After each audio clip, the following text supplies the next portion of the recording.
सज्जनों, एक बार स्वर्ग में नारद जी को अशांति हो गई। नारद जी को अशांति हुई तो नारद जी शांति के लिए इस पृथ्वी लोक पर आए, इस मृत्यु लोक पर आए। सज्जनों, नारद जी ने सोचा कि सबसे पहले मैं बड़े बड़े महात्माओं के आश्रम में चलूं, मुझे शांति मिल जाए। क्योंकि महात्माओं के पास, संतों के पास शांति रहती है। जिसके पास जो रहेगा वही तो मिलेगा। संतों के पास मुझे शांति मिलेगी। लेकिन नारद जी जिस समय आए उस समय कलयुग लग चुका था, कलयुग प्रारंभ था। महात्माओं के पास शांति ढूंढने के लिए गए, लेकिन कलयुग का प्रभाव देखो। कलयुग में महात्माओं के पास पहुंच करके नारद जी को शांति नहीं मिल रही। किसी ने पूछा, नारद, कलयुग में महात्माओं के यहां से शांति कहां चली गई? तो नारद जी बड़ी सुंदर बात कहते। सज्जनों, नारद जी कहते कि मंदाः सुमंद मतयो मंद भाग्याः उपद्रुता पाखंड निरताः संतो विरक्ता सपरिग्रहा।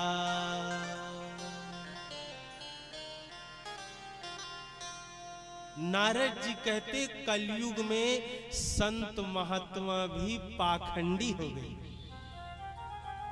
पाखंड निरता संत। आप कहोगे महाराज पाखंड क्या है? पाखंड क्या है आपको बताऊं। पाखंड का बहुत सीधा सा अर्थ है पापस्य खंडः पाखंडः। पाप का जो छोटा सा टुकड़ा हो उसे पाखंड कहा जाता है। नारद जी महात्माओं के आश्रम में जा रहे हैं, लेकिन पाखंड क्या देख रहे हैं? सज्जनों, आपको बताऊं, और युगों में जो जितना बड़ा त्यागी होता था उतना महान माना जाता था। सतयुग में, त्रेता युग में, द्वापर युग में जो जितना बड़ा त्यागी होता था, लंगोटी लगा करके बैठा रहे गंगा जी के किनारे, महान माना जाता था। लेकिन कलयुग में जो जितना बड़ा ऐश्वर्यवान है, धनवान, महात्मा, उतना बड़ा महान माना जा रहा है। यह नारद जी पाखंड देख रहे हैं। और पाखंड क्या देखते? नारद जी रास्ते से जाते रहते तो नारद जी देखते, भैया ये 5 मंजिल वाला बंगला किसका है? 5 मंजिल वाला।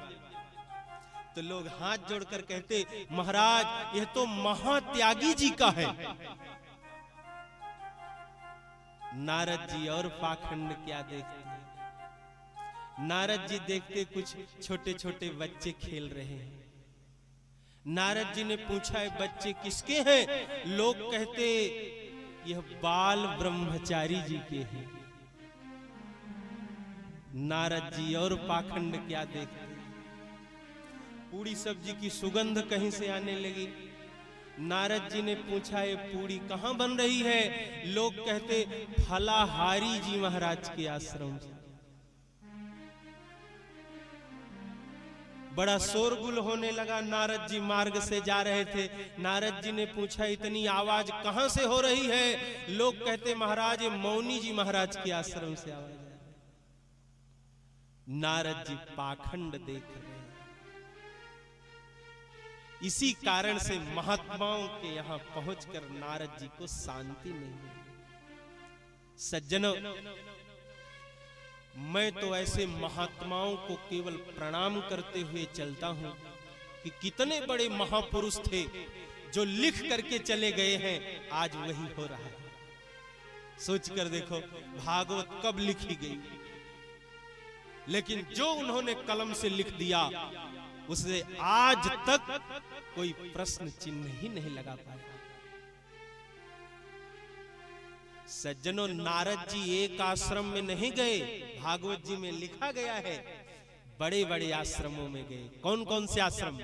भागवत जी में लिखा गया पुष्करम च प्रयागम च काशीम गोदावरीम तथा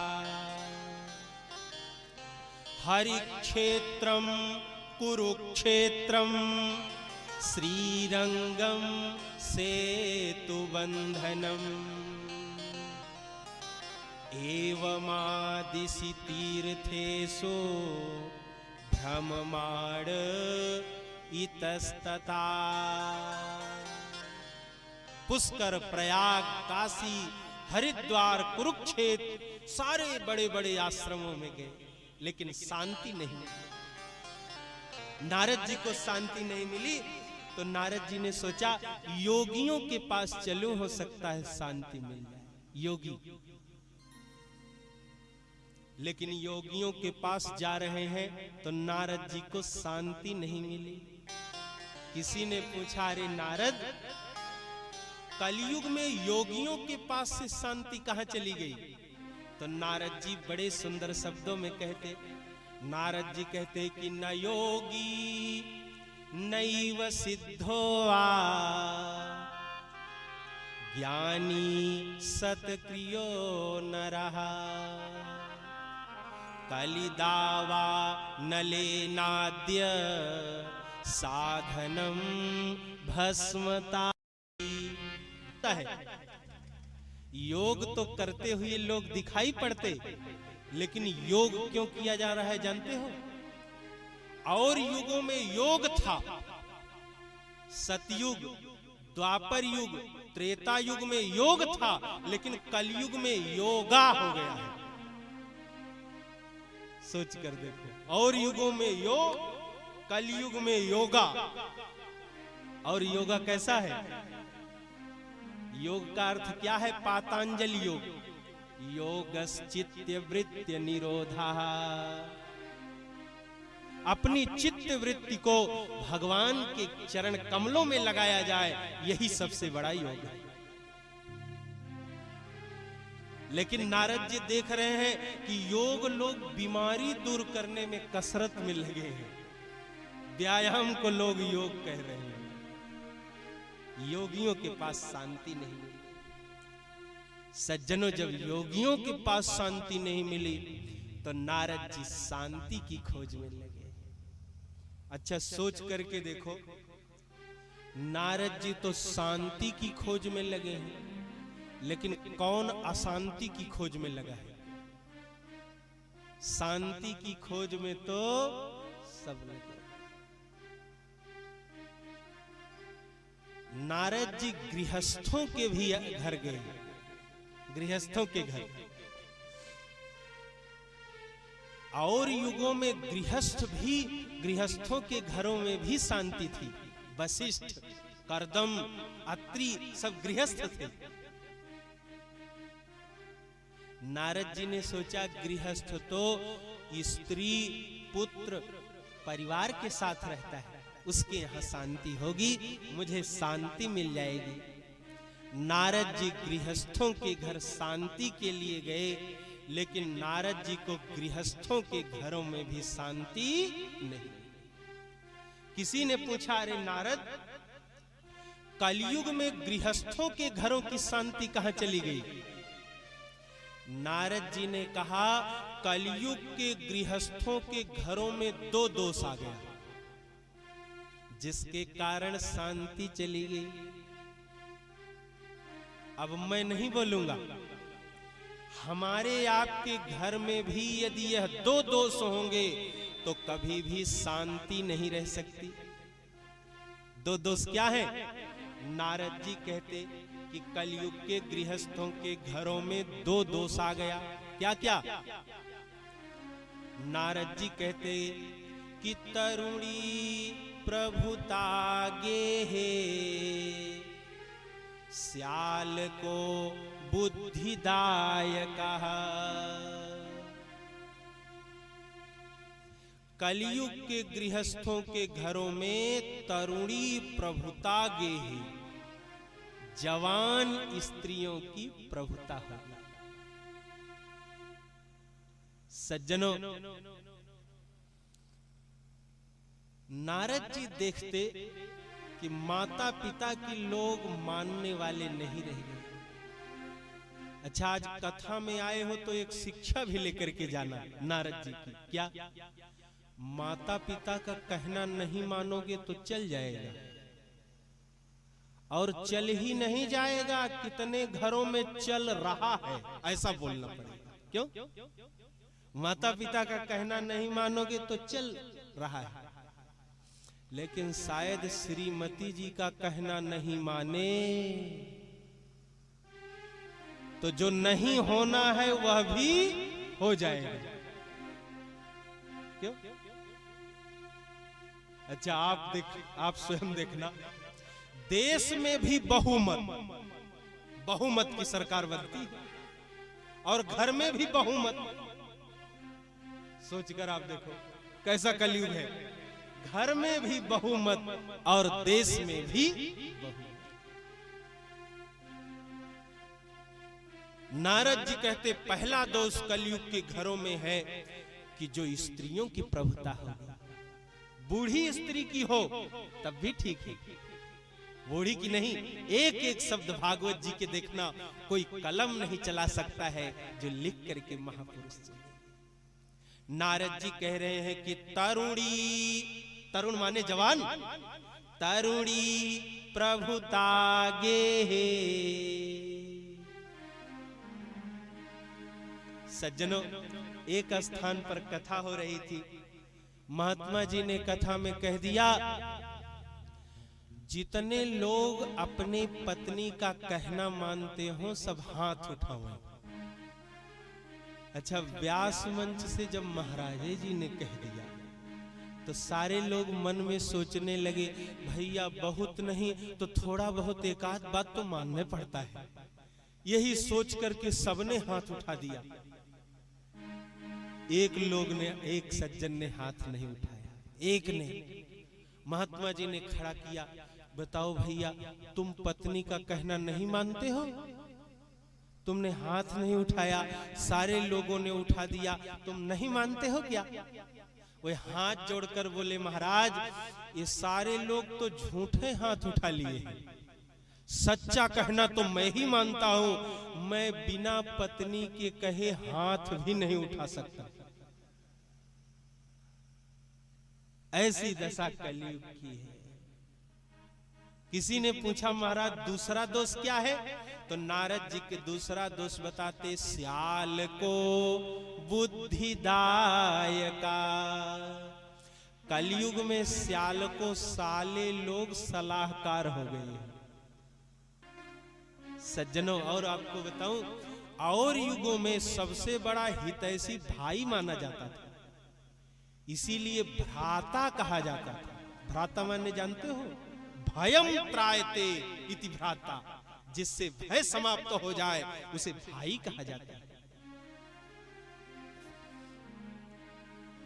सज्जनों, लेकिन नारद जी देखते कि कलयुग में भाई से बड़ा कोई दुश्मन ही नहीं है। सज्जनों, एक स्थान पर कथा हो रही थी तो एक सज्जन ने कहा, महाराज इसीलिए तो अब मैं भाई नहीं कहता, अब मैं तो भय करा कहता हूं। भ्राता माने जिससे भय समाप्त हो, भय करा माने जो और भय कर दे। सज्जनों, ब्रज में एक कहावत बड़ी प्रसिद्ध है। ब्रजवासी कहते कि दीवाल बिगाड़ो आरो और घर बिगाड़ो सारो। जिस दीवाल में बहुत आलमारी होगी, दीवाल कमजोर हो जाएगी, और जिस घर में साले लोग सलाहकार होंगे वह घर भी बिगड़ जाएगा। नारद जी कहते इन्हीं दो दोषों के कारण कलयुग के घरों की, गृहस्थों की शांति ही चली। गृहस्थों के घरों में शांति नहीं मिली। सज्जनों, नारद जी को बहुत दुख हुआ। सज्जनों, नारद जी कलयुग की कथाओं में भी गए, लेकिन सारी कथाओं में भी नारद जी को शांति नहीं मिली। किसी ने पूछा, महाराज कलयुग की कथाओं की शांति कहां चली गई? कथाओं की शांति कहां गई? तो नारद जी बड़े सुंदर शब्दों में कहते, कलयुग में कथाएं तो बहुत हो रही हैं, बहुत कथा हो रही है, लेकिन सारी कथाओं में शांति नहीं है। किसी ने कहा शांति गई कहां? तो नारद जी कहते, कलयुग में विप्रैर भागवती वार्ता, गेहे गेहे जने जने, कारिता कण लोभेन, कथा सारस्ततो गतः। कलयुग में कथाएं कितनी हो रही हैं? विप्रैर भागवती वार्ता। एक एक शब्द अच्छी तरह से सुनना। गेहे गेहे माने घर घर, और घर घर ही नहीं, जने जने, एक एक लोग कथा सुन रहे हैं। लेकिन कथा किसमें हो रही है? कारिता कण लोभेन। सारी कथा कण लोभ में, रुपए के लोभ में कथा हो रही है। सज्जनों, आपको बताऊं, जितना भगवान ने बुद्धि दिया है, विवेक दिया है, सारी बुद्धि भागवत भगवान में 7 दिनों तक लगा देने की आवश्यकता है, सारा विवेक। लेकिन नारद जी देखते कि कलयुग में जो कथा कहने वाले महाराज भी हैं, वे बुद्धि भागवत जी में नहीं, दक्षिणा कितना ज्यादा मिल जाए जवान से, रुपया, इसमें बुद्धि लगाए है। कारिता कण लोभेन, कितना ज्यादा से ज्यादा रुपया मिल जाए, इसमें बुद्धि लगाए हैं। और आपको बताऊं, यजमान भी कम थोड़े हैं। यजमान भी सोच रहा है चक्कर में कि कितना कम से कम देना पड़े, वह भी रुपए में ही बुद्धि लगाया है। और 7 दिन कथा होती है।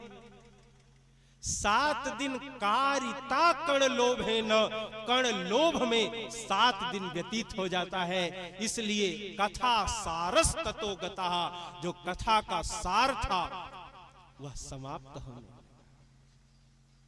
सज्जनों, आपको बताऊं, यजमान का भाव होना चाहिए कि महाराज को मैं सब कुछ दूं, और महाराज का भाव होना चाहिए हम कुछ ना लें। इसी में दोनों में का कल्याण होता है। लेकिन ये दोनों उल्टा हो गया। क्या? यजमान वाला काम महाराज करने लगे, महाराज वाला काम यजमान करने लगे। यही बात है। कथाएं हो रही हैं, लेकिन किसमें? कारिता कण लोभेन, कथा सारस ततो गतः। सज्जनों, बड़े बड़े जो विद्वान थे, पंडित थे, उनके पास भी नारद जी गए, लेकिन विद्वान पंडितों के पास भी शांति नहीं रही। किसी ने पूछा शांति गई कहां? तो नारद जी कहते कि पंडितास्तु कलत्रेण रमन्ते महिषा इव, पुत्रस्योत्पादने दक्षः अदक्षः मुक्ति साधने। ब्राह्मण का जीवन भगवान की प्राप्ति के लिए होता था, लेकिन कलयुग में ब्राह्मण भोगों में लिप्त हो गया, इसलिए संतान उत्पन्न करना तो सीखा, लेकिन मुक्ति साधन में अदक्ष ही रह गए। नारद जी को शांति नहीं मिली। नारद जी के नेत्रों से अश्रु गिरने लगे और रोते हुए नारद जी कलयुग की बाजार में जाकर खड़े हो गए। किसी ने कहा, नारद, बाजार में तो संत, महात्मा, योगी, जति, सन्यासी सब आते हैं कोई ना कोई काम के लिए। कलयुग के बाजारों की शांति कहां चली गई? बाजार में भी तुम्हें शांति नहीं मिल रही है। नारद जी ने कहा, कलयुग के बाजारों की भी शांति चली गई। किसी ने कहा, शांति गई कहां? नारद जी बड़े सुंदर शब्दों में कहते, अट्टशूला जनपदा शिवशूला दुजातया कामिन्यः केशशूलिन्यः संभवन्ति कलाविः। अट्टशूला जनपदा, सारे जनपदों में, बाजारों में अन्न बेचा जाने लगा। सज्जनों, अन्न बेचना दोष है, लेकिन जो अन्न ही पैदा कर रहा है किसान है, अन्न बेचेगा नहीं तो करेगा क्या? इतना होता तो नारद जी को शांति मिल जाती, लेकिन नारद जी देख रहे हैं जो दिन भर अन्न की भिक्षा मांग रहा है, वह भी सायंकाल अन्न बेचने के लिए बाजार में ही पहुंचा है। नारद जी को बाजार में शांति नहीं मिली। नारद जी के नेत्रों से अश्रु गिर रहे हैं। रोते हुए नारद जी ने सोचा कि अभी अभी बहुत जल्दी भगवान वृंदावन की धरती को छोड़ करके गए हैं। सज्जनों, द्वापर युग के चौथे चरण में बीत रहा था, भगवान के जाते ही कलयुग लगा। नारद जी ने सोचा जल्दी जल्दी में भगवान वृंदावन की धरती को छोड़कर गए हैं, वृंदावन में चलूं, हो सकता है मुझे शांति मिल जाए। निर्णय बहुत सुंदर लिया नारद जी। यही सोच करके शांति के लिए नारद जी वृंदावन जाकर पहुंच गए। नारद जी ने वृंदावन में चारों ओर राधे राधे की गूंज सुनी। सज्जनों, आपको बताऊं, आप यदि अयोध्या चले जाओ, हमारे अयोध्या, तो अयोध्या में भी चले जाओ तो संत महात्मा सीताराम बोलते हैं, महात्मा लोग बोलते हैं सीताराम, लेकिन अयोध्या में गृहस्थ सीताराम नहीं बोलता। और एक बार वृंदावन भी जाकर के देखना। वृंदावन में गृहस्थ की मैं चर्चा नहीं करूंगा। वृंदावन में यदि रिक्शा चलाने वाला होगा, रिक्शा, और शायद उसके रिक्शा में घंटी ना हो, तो भैया बगल हो यह नहीं कहेगा आपको, तब वह रिक्शा चलाने वाला आपको राधे राधे बोलकर ही बगल करेगा। यह दशा आज भी वृंदावन की। सोचकर देखना, जब नारद जी आए रहे होंगे तब क्या दशा रही होगी। नारद जी कभी कभी रास्ते में बीच सड़क से जाने लगते, कोई पीछे से आता और कहता, महाराज राधे राधे, तो नारद जी बगल तो हो जाते, लेकिन नारद जी मन ही मन प्रसन्न होने लगे। नारद जी चारों तरफ राधे राधे की गूंज सुन करके प्रसन्न होने लगे। और सज्जनों, नारद जी इतने प्रसन्न हुए कि नारद जी ने एक कदम्ब के वृक्ष के नीचे नारद जी बैठ गए और कदम्ब के वृक्ष का एक पत्ता तोड़ा और पत्ता तोड़ करके नारद जी ने तिलक किया, और तिलक लगाते ही कोई 2-4 बार राधे राधे बोलता होगा, लेकिन नारद जी की तो अब बीड़ा ही बज गई। नारद जी बीड़ा बजा करके नाचते हुए अकेले वृंदावन में कीर्तन करने लगे। सज्जनों, नारद जी अकेले कीर्तन कर रहे हैं। थोड़ी देर हम सब नारद जी का साथ दें और नारद जी के साथ मिलकर हम सब राधे राधे की रट करें। फिर हम सब मंगलमयी चर्चा सुनेंगे कि नारद जी के सन्मुख हो क्या रहा है। नारद जी प्रसन्न हो गए और प्रसन्नता में बीड़ा लेकर के बजाते हुए नारद जी बोल रहे हैं। क्या? सब सुने, बड़ी मस्ती में सब बोले। क्या? नारद जी बोल रहे हैं, जय जय राधे, जय जय श्याम, जय जय श्री वृंदावन धाम। जय जय राधे, जय जय श्याम, जय जय श्री वृंदावन धाम। जय जय राधे, जय जय श्याम, जय जय श्री वृंदावन धाम। जय जय राधे, जय जय श्याम, जय जय श्री वृंदावन धाम। पावन राधे, पावन श्याम, पावन श्री वृंदावन धाम। पावन राधे, पावन श्याम, पावन श्री वृंदावन धाम। पावन राधे, पावन श्याम, पावन श्री वृंदावन धाम। पावन राधे, पावन श्याम, पावन श्री वृंदावन धाम।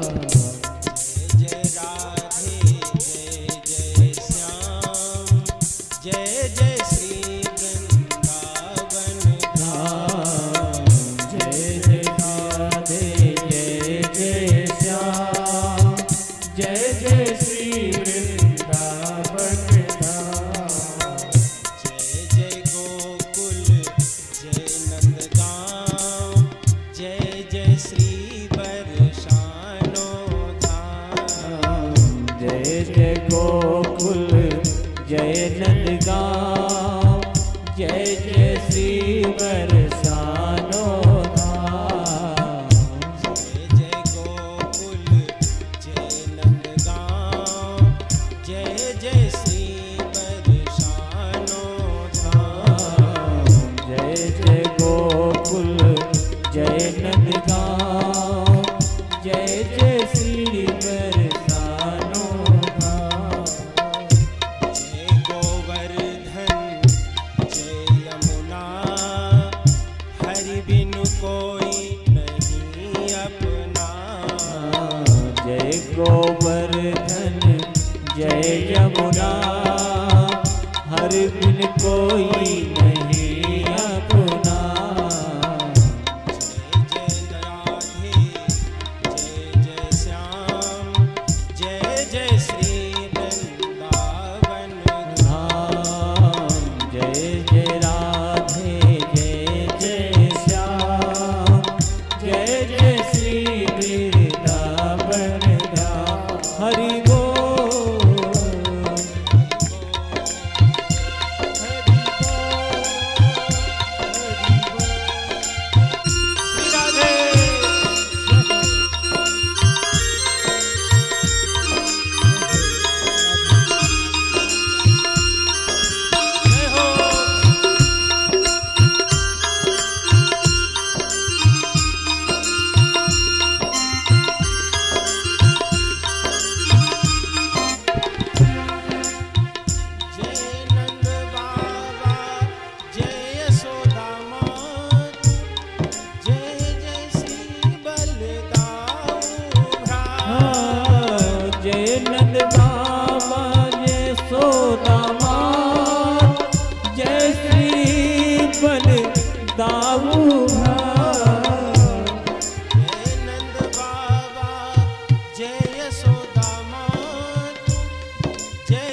नाचे मोर, श्री राधा संग नंद किशोर। बाजे बंसी नाचे मोर, श्री राधा संग नंद किशोर। बाजे बंसी नाचे मोर, श्री राधा संग नंद किशोर। जय राधे जय जय श्याम, जय जय श्री वृंदावन धाम। जय जय राधे जय जय श्याम, जय जय श्री वृंदावन धाम। पावन राधे पावन श्याम, पावन श्री वृंदावन धाम। पावन राधे पावन श्याम, पावन श्री वृंदावन धाम। जय राधे जय जय श्याम, जय जय श्री वृंदावन धाम। पावन राधे पावन श्याम, पावन श्री वृंदावन धाम।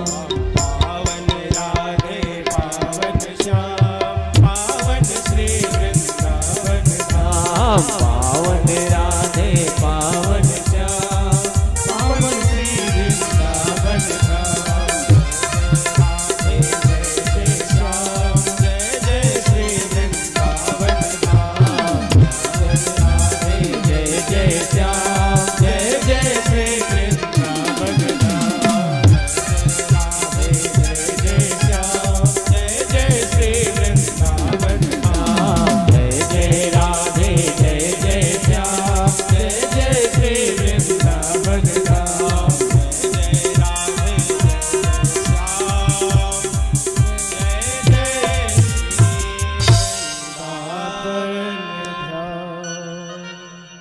बोलिए राधा गोविंद भगवान की जय, बाल कृष्ण भगवान की जय।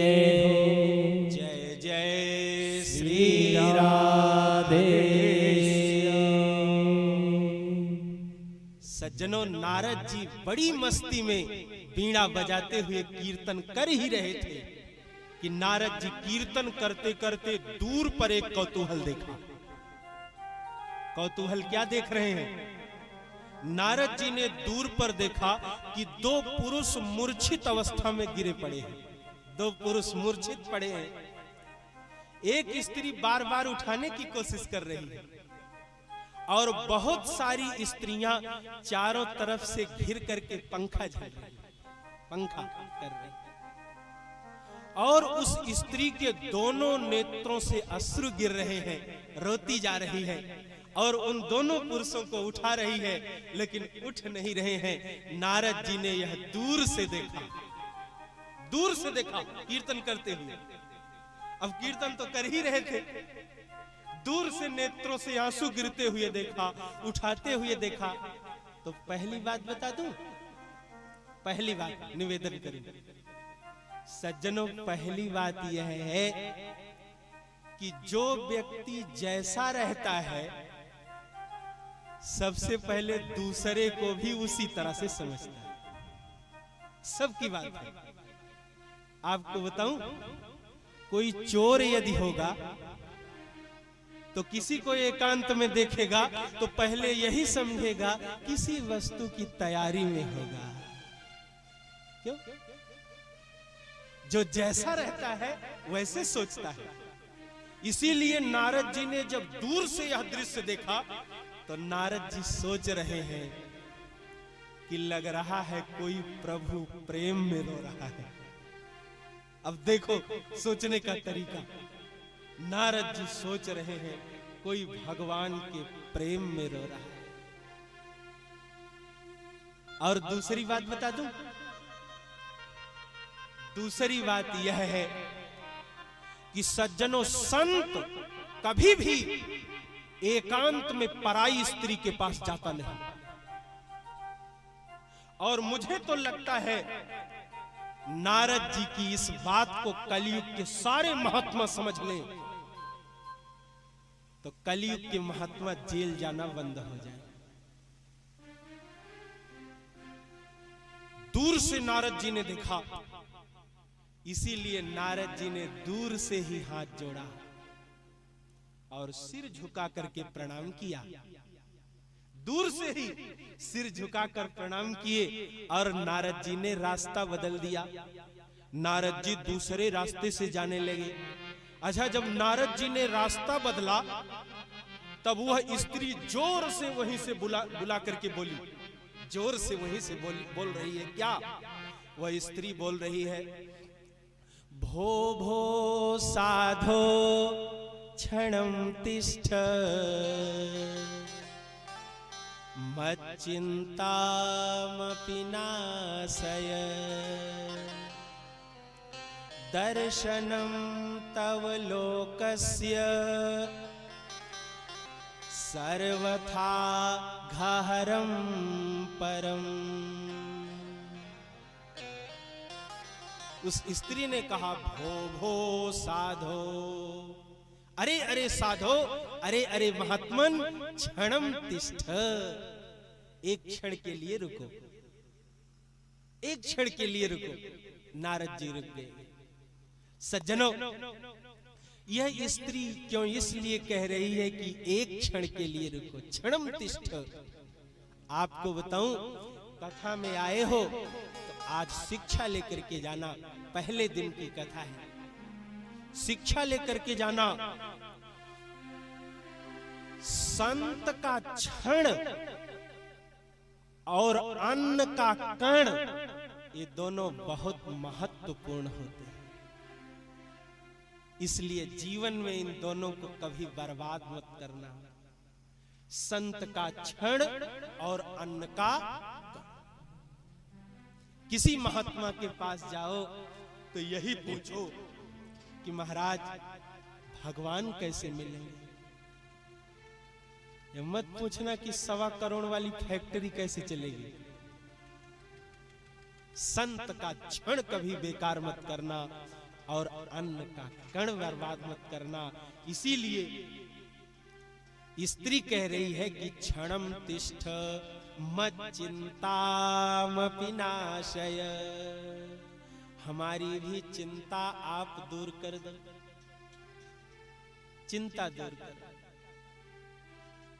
आपका दर्शन बहुत दुर्लभ है। साधु नाम दर्शनम लोके सर्व सिद्धि करम परम। आपका दर्शन ही सारी सिद्धियों को प्राप्त कराए। महाराज आप कृपा करो। वह स्त्री अपना परिचय बताने लगी। स्त्री अपना परिचय बता रही है। स्त्री परिचय क्या बताने लगी? स्त्री कह रही है कि अहम भक्ति रीति ख्याता इमो में तनयो मतो ज्ञान वैराग्य नामानो काल योगे न जर्जरो। स्त्री कहने लगी अहम भक्ति, अहम हमारा नाम भक्ति है, मैं भक्ति हूं। और ये दोनों मूर्छित अवस्था में पड़े हैं। एक ज्ञान वैराग्य ना मानव, ये दोनों हमारे पुत्र ज्ञान और वैराग्य। नारद जी ने मत्था पकड़ा, हे भगवान, कहां का आश्चर्य मैं देख रहा हूं कि माता तो 20 वर्ष की है और पुत्र 60-60 वर्ष के हैं। ये कौन सा आश्चर्य देख रहा हूं। लेकिन नारद जी ने मन ही मन सोचा, मैं तो समझ रहा था ज्ञान वैराग्य और भक्ति हृदय का विषय है, लेकिन भगवान की हमारे ऊपर इतनी कृपा है कि मैंने नेत्रों के सन्मुख भी देख ली। ये भगवान की कृपा है। वो स्त्री पूरा परिचय अपना बताती जा रही है। परिचय बता रही है कि महाराज हमारा जन्म दक्षिण भारत में हुआ। परिचय बताती नाम भक्ति है। और जन्म कहां हुआ कि उत्पन्ना द्रविणे साहम वृद्धिम कर्णाटके गता क्वचिन महाराष्ट्रे गुर्जरे जीर्णतां गतः। स्त्री कह रही है उत्पन्ना द्रविड़े साहम, मैं द्रविड़ देश में उत्पन्न हुई, दक्षिण भारत में हमारा जन्म हुआ। और जब दक्षिण भारत से आगे चली तो कर्नाटक में कहीं कहीं पर मैं वृद्ध बढ़ी, जवान हुई, वृद्धिम कर्नाटके गता। और क्वचिन महाराष्ट्र, लेकिन कर्नाटक से जब और आगे में चली, महाराष्ट्र में आई, तो महाराष्ट्र में कहीं कहीं पर हमारा सम्मान हुआ, सारे जगह नहीं, कहीं कहीं। लेकिन महाराष्ट्र से जब और आगे में बढ़ी, गुजरात आई, तब गुजरात के पाखंडियों ने मुझे वृद्ध कर दिया। गुर्जरे जीर्णताम गता, मैं गुजरात के पाखंडियों ने वृद्ध कर दिया। महाराज मैं बूढ़ी हो गई। लेकिन गुजरात से जब मैं और आगे चली, मैं उत्तर प्रदेश में जब मैंने प्रवेश किया, और जब मैं वृंदावन आई, तो वृंदावन पहुंच करके मैं फिर जवान हो गई, मैं जवान हो गई। सज्जनों, नारद जी इतना सुनते ही प्रसन्न हो गए, और नारद जी प्रसन्न होकर के बोले, माता जी पहले तुम वृद्ध थी, बूढ़ी, और अब जवान हो गई हो, तब तो तुम्हें प्रसन्न होना चाहिए। अरे बूढ़ी थी, जवान हो गई, अब तो तुम्हें प्रसन्न हो जाना चाहिए। एक बार जिसकी जवानी गई, दोबारा लौट करके नहीं आई। कितना लोग च्यवनप्राश और टॉनिक पी लिए, लेकिन जवानी दोबारा लौट कर आई नहीं। और माता जी आप तो जवान हो गई, युवावस्था, तब तो आपको प्रसन्न हो जाना चाहिए, आप रो क्यों रही हो, रो क्यों रही? स्त्री कहने लगी, महाराज मैं तो जवान हो गई, लेकिन हमारे दोनों पुत्र वृद्ध हो गए। अब महाराज आप ही बताओ कि जिसके पुत्र वृद्ध होंगे, वह माता सुखी रहेगी क्या? नारद जी ने सोचा, अच्छा यह बात है। सज्जनों, नारद जी ने धैर्य बधाया। वह स्त्री बार बार यही कह रही है कि ब्रह्मा जी के पुत्र आपको बारंबार प्रणाम है। जयति जगति मायां यस्य कायाधवस्ते, वचन रचन में कम केवलम च कलय्य। ध्रुव पद्मपि यातो यत कृपातो ध्रुवोऽयं, सकल कुशल पात्रम ब्रह्मपुत्रम नतास्मि। ब्रह्मा जी के पुत्र आपको बारंबार प्रणाम है। नारद जी ने कहा, माता जी चिंता मत करो, इस कथा से शिक्षा क्या ले रहे हो? क्या शिक्षा ले रहे हो? सज्जनों, भक्ति का जन्म दक्षिण भारत में हुआ। दक्षिण भारत से भक्ति उत्तर भारत आई। दक्षिण भारत की भक्ति आपको बताऊं, भक्ति कैसी है? भक्ति का जन्म स्थान है। कभी आप तिरुपति बालाजी चले जाएं, तो वहां पर स्त्रियां भक्ति में अपना बाल उतरवा देती हैं। स्त्रियां, एक बार एक माता जी को मैंने देखा, सिर के बाल ही उतरवा दिया। मैंने कहा, माता जी आप पढ़ी लिखी हो, स्त्रियों के लिए बाल ही श्रृंगार है, आपने बाल ही उतरवा दिया। उस माता जी ने बड़ा सुंदर उत्तर दिया, महाराज स्त्री के लिए बाल शोभा है, लेकिन मैंने अपनी शोभा भगवान के ऊपर न्योछावर कर दिया। यह दक्षिण भारत की भक्ति है। और उत्तर भारत की बताऊं, शायद पिता की मृत्यु हो जाए तो 10वें दिन जो बाल वाल बनता है, पुत्र कहता है महाराज छुरा लगवाने से काम नहीं चलेगा। अब बताओ, जो बाल 2-4 महीने में फिर हो जाने। मैं आपसे यह नहीं कह रहा हूं कि सिर के बाल उतरवाओ, मैं निवेदन केवल यह भक्ति की कर रहा हूं कि दक्षिण भारत में भक्ति कैसे और उत्तर भारत की भक्ति आप देख रहे हैं। कथा भी होवे तो सुनने के लिए लोग तैयार हैं। यह उत्तर भारत की भक्ति। सज्जनों, भक्ति दक्षिण भारत से उत्तर भारत आई। नारद जी ने धैर्य बधाया, माता जी चिंता मत करो, मैं आपका दुख दूर कर दूंगा। दुख दूर करने के लिए नारद जी वेदों का पाठ करने लगे।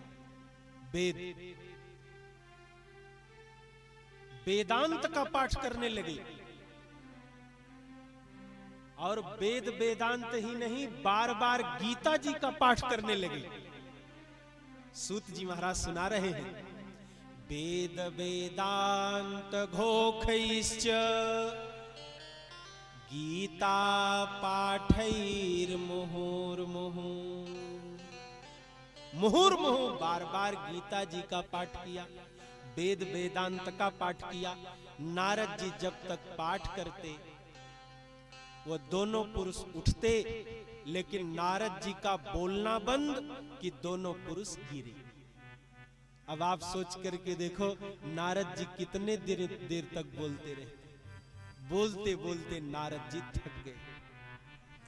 नारद जी वेद वेदांत गीता जी का बार बार पाठ करते करते परेशान है, लेकिन नारद जी जब तक मंत्र पढ़ते रहते तब तक दोनों उठकर बैठते, लेकिन नारद जी का बोलना बंद कि दोनों फिर गिरे।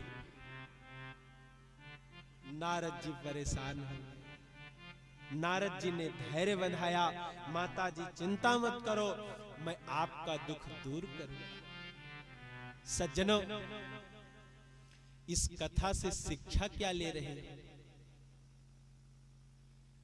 जीवन में यदि ज्ञान वैराग्य मूर्छित पड़ा हो तो बिना ज्ञान और वैराग्य की गई भक्ति, चाहे वृंदावन में ही क्यों ना हो, ऐसी भक्ति रुदन करती है। समझ गए? ऐसी भक्ति रोती है। भक्ति रो रही है। नारद जी ने धैर्य बंधाया, माता जी चिंता मत करो। कथा में आए हो तो शिक्षा लेकर के जाना। जिस दिन ज्ञान वैराग्य जगे ना, कोशिश करने पर आपका यदि ज्ञान वैराग्य ना जग रहा हो, भक्ति हो हृदय में, तब आपको किसी सद्गुरु की आवश्यकता है। आप कहोगे महाराज सद्गुरु क्या करेगा? सद्गुरु आपके ज्ञान और वैराग्य को जगा देगा। सोया हुआ ज्ञान वैराग्य जग जाए। नारद जी भी सद्गुरु बद्री नारायण की शरण में गए। भगवान बद्री नारायण सद्गुरु ही। बद्रीनाथ में भगवान नर नारायण तप कर रहे हैं, तपस्या। महामुनि कृते, नर नारायण महामुनि हैं, तप कर रहे हैं। एक हाथ को दूसरे हाथ पर रख करके भगवान नर नारायण तप कर रहे हैं। इसीलिए कभी जो बद्री नारायण गए होंगे वो देखे होंगे, बद्रीनाथ में लक्ष्मी जी की मूर्ति मंदिर के बाहर बनी है। आप कहोगे महाराज क्यों? इसलिए कि भगवान तप कर रहे हैं। सज्जनों, भगवान को तप की कोई आवश्यकता नहीं है। जैसे जब नन्हे से बालक को बुखार हो जाता है तो माता चिरैता पिलाने लगती है, तीखा रहता है, तीखा चिरैता बालक पीता नहीं, तब एक आध दो घूंट माता भी पी लेती है, पुत्र देखो तीखा नहीं है, मैं पी रही हूं। माता को पीते हुए जब पुत्र देखता है तब वह भी माता जी को देख करके वह भी पी लेता है। उसी प्रकार से हम सब पुत्रों को दिखाने के लिए भगवान बद्रीनाथ में तप कर रहे हैं। महामुनि है, सदगुरु है, नारद जी भी सदगुरु महामुनि बद्रीनाथ की शरण में गए। नारद जी ने सोचा ज्ञान वैराग्य को जगाने के लिए मैं तप करूंगा, तप बाद में करूंगा, लाओ पहले इतनी दूर आया हूं तो बद्रीनाथ का दर्शन कर। नारद जी दर्शन करने के लिए गए और भगवान बद्रीनाथ को लेट करके बद्री विशाल को प्रणाम किया और प्रणाम करके जैसे मंदिर के बाहर निकल रहे थे तो नारद जी चार महात्माओं को आते हुए देखा। सूत जी महाराज सुना रहे हैं ऋषियों, एकदा ही विशालायाम चत्वार ऋषयो मला सत्संगार्थम समायाता ददृशु तत्र नारदम।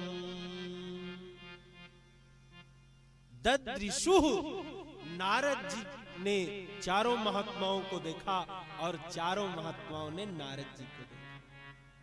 चार महात्मा कौन है? सनक, सनंदन, सनातन, सनत कुमार, जिनका जन्म सृष्टि में सबसे पहले हुआ, लेकिन वे सदा सर्वदा 5 वर्ष के ही रहते हैं।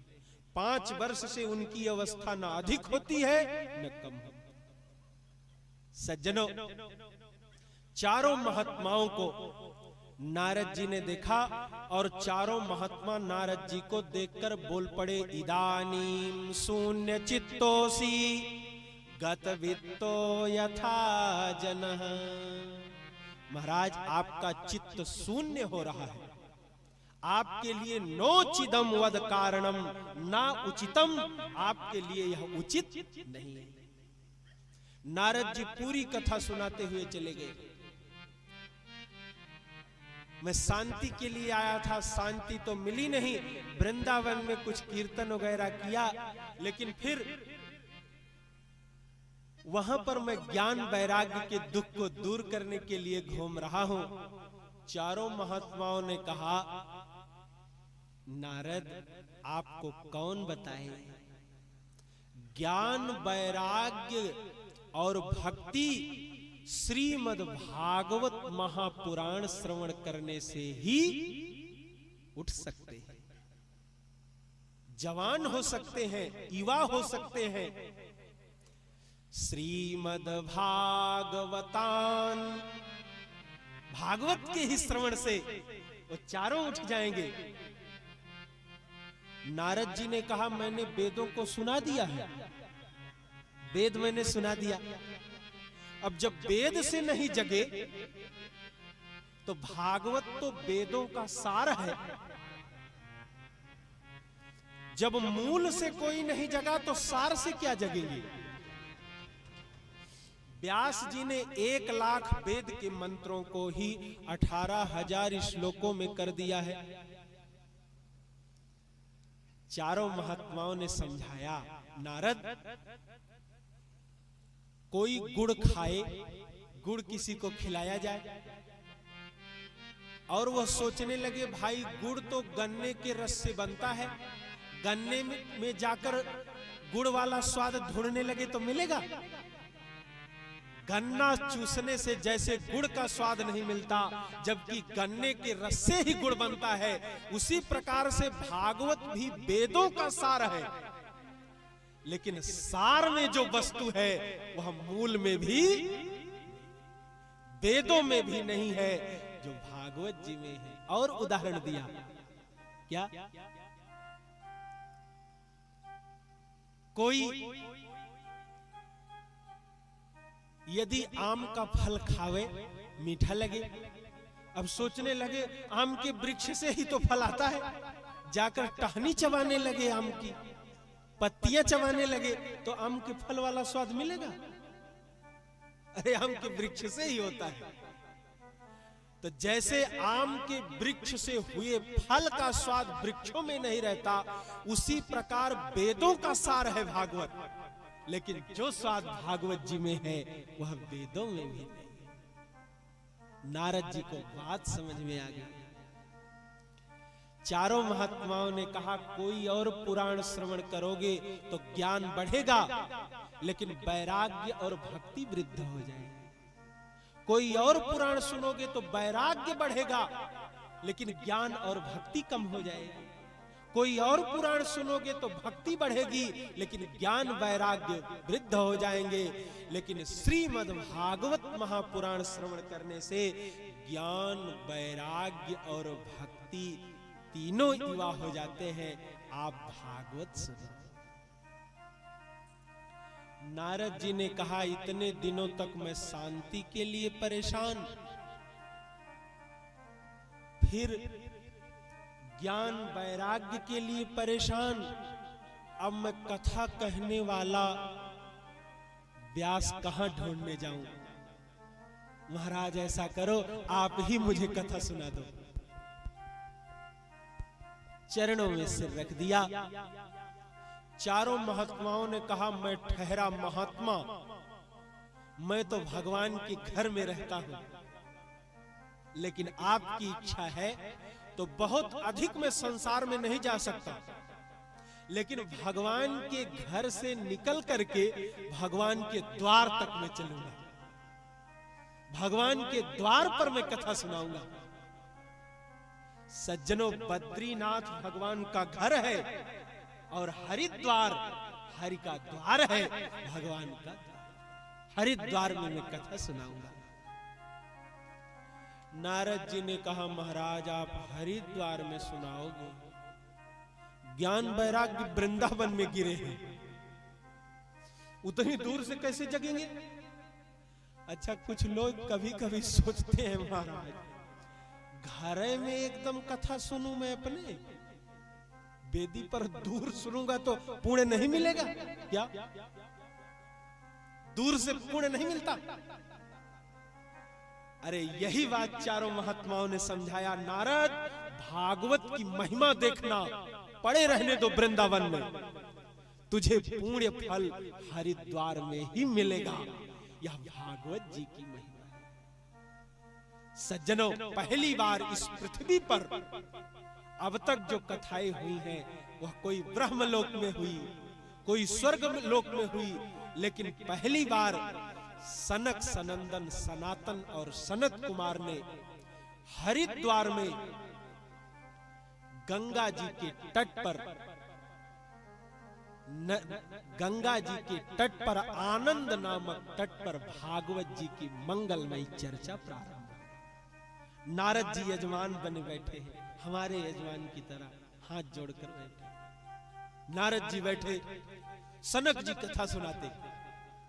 सज्जनों, पहले हरिद्वार का नाम गंगा द्वार नाम था, गंगा द्वार था पहले, लेकिन जब से भागवत जी की कथा हुई उसी समय से उसका नाम गंगा द्वार लोग भूल गए, लोग हरिद्वार नाम जानने लगे। इसीलिए भागवत जी में लिखा है कि गंगा द्वार समीपे तू तटमानंद नामकम। आनंद नामक तट पर भागवत जी की कथा प्रारंभ हुई। सज्जनों, पहले दिन सनक ने श्रीमद् भागवत महापुराण के महात्म की मंगलमयी चर्चा किया।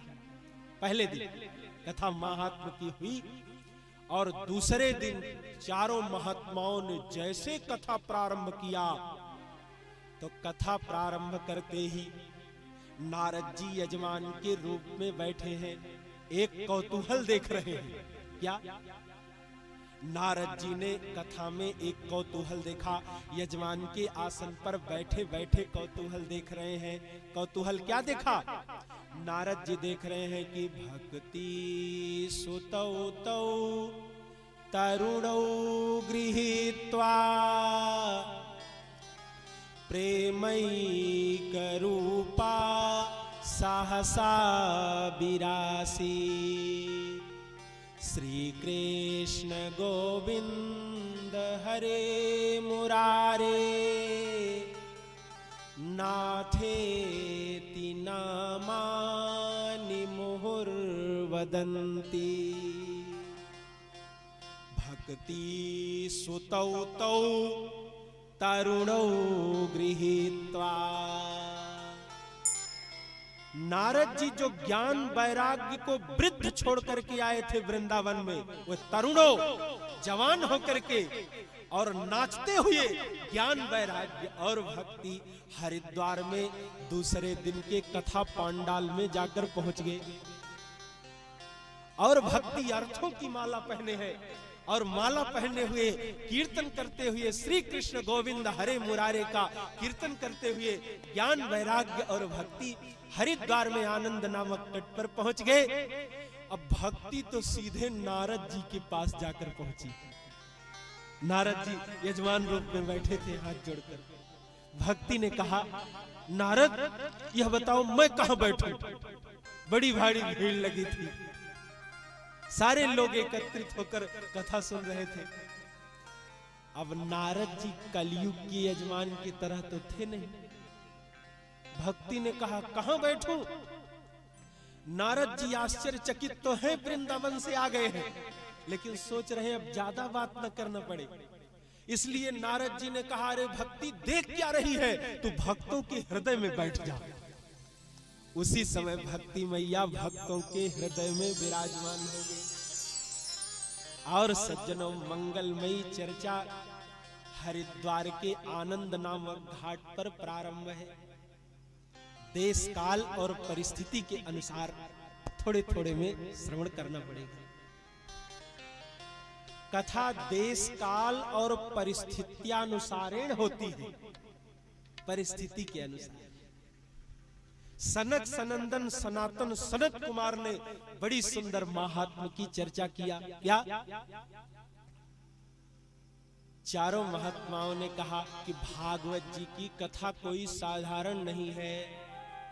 प्राचीन काल में धुंधुली और आत्मदेव के घर एक धुंधकारी पैदा हो गया था, बहुत आत्ताई था। दूसरा भाई गोकर्ण ज्ञानी था, बहुत पाप किया, अकाल मृत्यु हो गई थी, वैश्याओं ने वध कर दिया था। लेकिन गोकर्ण जी ने भागवत जी की कथा सुनाया तो जिस कथा के प्रभाव से एक एक दिन करते हुए धुंधुकारी ने कथा श्रवण किया प्रेतावस्था में, और सातवें दिन की जब कथा विश्राम हुई तो पीतांबर वस्त्र धारण करके प्रकट हो गया था, जीवन भर पाप करने वाला। और पीतांबर वस्त्र धारण करके प्रकट हुआ, विमान आया और विमान पर बैठकर भगवत धाम को गया। सनकादि ऋषि कहते, नारद जी भागवत की कथा कितनी महान है। धन्या भागवती वार्ता प्रेत पीड़ा विनाशिनी सप्ताहोपि तथा धन्या कृष्ण लोक परा कृपा।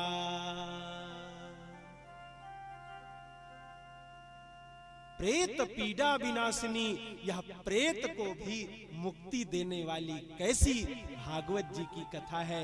धन्या भागवती वार्ता, कितनी महान ये कथा है। सज्जनों, हरिद्वार में मंगलमयी चर्चा प्रारंभ है। महात्म के 6वें अध्याय में 6 अध्याय है भागवत जी का महात्म। देश काल परिस्थिति के अनुसार 5 अध्याय मैंने सुनाया, अब 6वां भी श्रवण करना। 6वें अध्याय में और कुछ नहीं लिखा, भागवत कथा कैसे सुनाना चाहिए और कैसे सुनना चाहिए यह लिखा है। विधि कैसे सुनी जाती है, सज्जनों, भागवत जी की कथा शांति से बैठकर हाथ जोड़ करके श्रद्धा से कथा श्रवण करना चाहिए। जो मुख्य यजमान बन के कथा सुने, जैसे तीर्थों में नियम का पालन किया जाता है, उसी तरह से रहना चाहिए। पृथ्वी काष्ठ के आसन पर शयन इत्यादि करना चाहिए। क्षौर कर्म इत्यादि वर्जित है। यही विधि लिखी है 6वें अध्याय में। देश काल परिस्थिति के अनुसार थोड़े थोड़े में हमने श्रीमद् भागवत महापुराण के महात्म्य का वर्णन किया।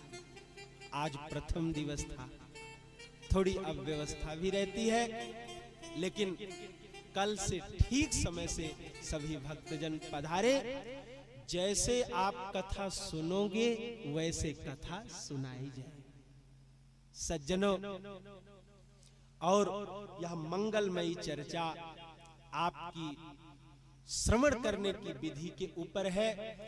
और यदि आप यूट्यूब पर भी श्रवण करना चाहेंगे तो यह कथा यहाँ पर यूट्यूब दुर्गा लाइव पर प्रसारण भी चल रहा है। दुर्गा लाइव चैनल पर यूट्यूब पर आप प्रसारण भी देख सकते हैं। घर जाकर आप श्रवण कर सकते हैं। और ऐसी मंगलमयी चर्चा श्रद्धा से बैठ करके रोज ठीक समय से प्रभु की कथा प्रारंभ होगी, तब होगी। और व्यासपीठ से निवेदन केवल इतना है कि और कोई सुने अथवा न सुने, लेकिन यजमान के सपरिवार कथा के समय बड़ी श्रद्धा से बैठकर सब कथा सुनो। समय धीरे धीरे बीतता जाएगा, समय किसी का इंतजार नहीं करता। आज पहले दिन की कथा विश्राम हुई, जो बीत रहा है दोबारा लौटकर आने वाला नहीं है। आज पहले दिन की कथा विश्राम।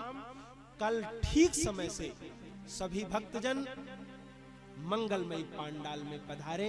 6 बजे सायंकालीन 6 बजे हमारे संगीत वाले आपकी सेवा करने के लिए उपस्थित हो जाएंगे।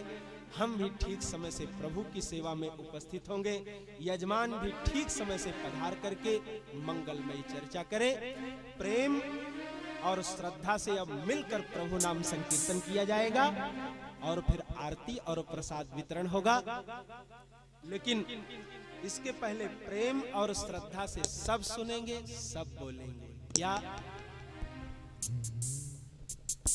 गोविंद बोलो, हरि गोपाल बोलो, बिंदे बोलो, हरि गोपाल बोलो।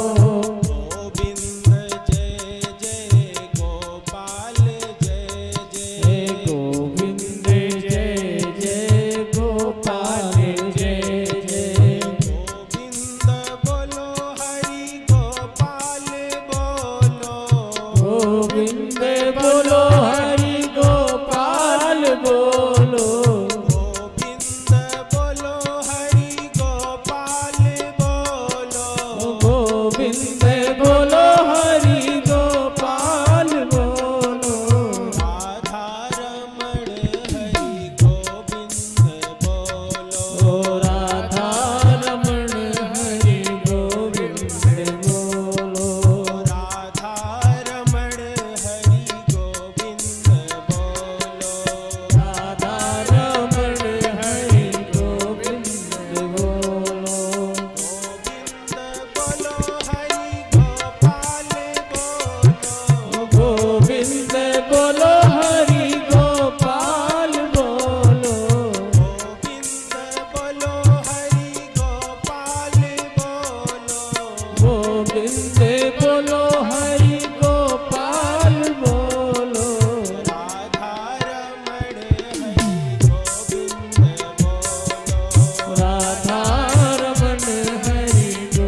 जय। विश्वनाथ भगवान की जय। गढ़ावासिनी मैया की जय। श्री हनुमान जी महाराज की जय। स्वामी परमहंस महाराज की जय। सद्गुरुदेव महाराज की जय। धर्म की जय हो। धर्म की जय हो। अधर्म का नाश हो। अधर्म का नाश हो। प्राणियों में सद्भाव हो। प्राणियों में सद्भाव हो। विश्व का कल्याण हो। विश्व का कल्याण हो। प्रेम और श्रद्धा के साथ जय जय श्री राम।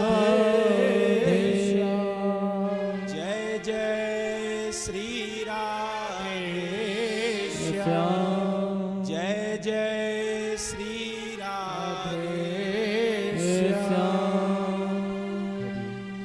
श्री राधे। जय श्री राधे। राधा राधा राधा बोल, वृंदावन की गलियन डोल। राधा राधा राधा बोल, वृंदावन की गलियन डोल। राधा राधा राधा बोल, वृंदावन की गलियन डोल।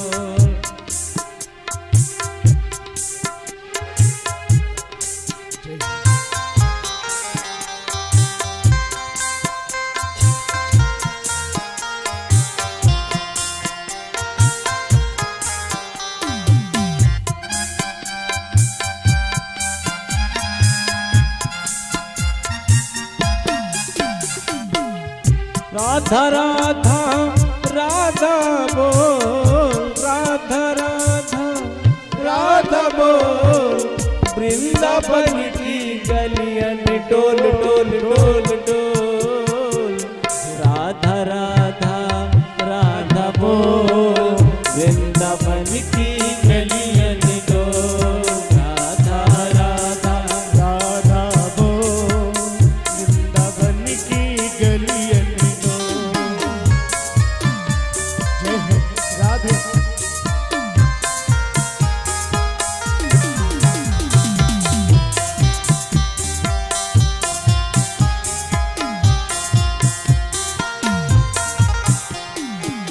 ओ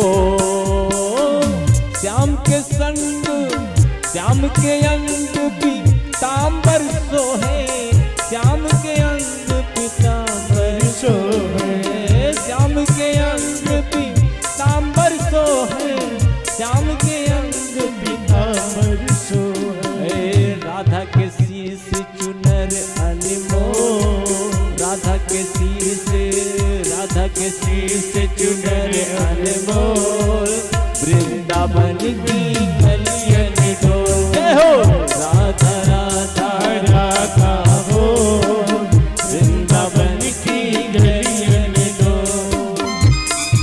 राधे। जय हो।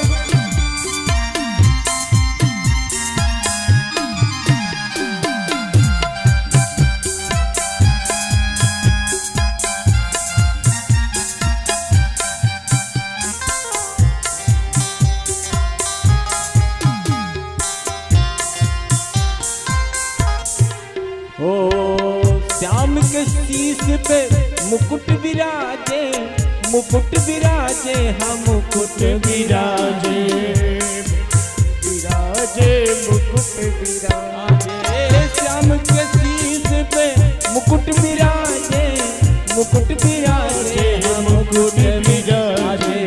राधा के शीश भृकुट अनमोल, राधा के शीश भृकुट अनमोल। वृंदावन की गलियन डोल। राधा राधा राधा बोल, वृंदावन की गलियन डोल। राधा राधा राधा बोल, वृंदावन की गलियन डोल। जय हो। राधे।